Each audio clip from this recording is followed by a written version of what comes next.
Serial चंद्र नंदिनी की कहानी ऐतिहासिकता पर आधारित है, जिसमें महाराज चंद्रगुप्त मौर्य और नंदिनी की कहानी को दिखाया गया। चंद्र के गुरु चाणक्य चंद्र को मगध को दूसरे राजाओं के आक्रमण से बचाने और अन्य राजाओं पर जीतने के अलग अलग राजनीतिक पहलू बताते रहते हैं। वहीं जब चंद्र के युद्ध की बारी महाराज पद्मानंद से करने का समय आता है, तब चंद्र की जीत होती है और वो नंद को हराकर उनके राज्य पर अधिकार कर लेते हैं। वहीं जब युद्ध में उनकी पुत्री नंदिनी आती है चंद्र से युद्ध करने के लिए, तब वो भी पराजित होती हैं मौर्य से।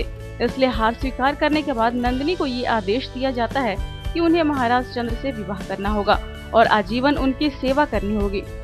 इसके साथ ही महारानी नंदिनी चंद्र से अपने पिता का बदला लेने के मकसद से चंद्र से विवाह कर लेती हैं और हर समय मौका मिलते ही उन पर हमला करने की कोशिश करती हैं।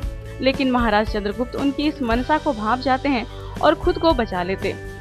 इसके साथ ही समय बीतता गया। धीरे धीरे चंद्रगुप्त मौर्य की अच्छाइयाँ और सबके प्रति प्यार भरा व्यवहार नंदिनी को चंद्र की ओर आकर्षित करने लगा। वहीं महाराज चंद्रगुप्त मौर्य को भी नंदिनी की सेवा और उनके किसी भी काम के प्रति समर्पण की भावना आकर्षित करने लगी।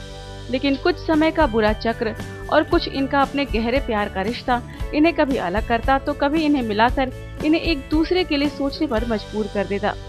भारत के इतिहास में महाराज चंद्रगुप्त मौर्य और नंदिनी के किस्से हर क्षेत्र में जाने पहचाने जाने लगे। लोग इनकी गाथाएं अपने बच्चों को स्कूलों में और पाठशालाओं में शिक्षा के रूप में देने लगे।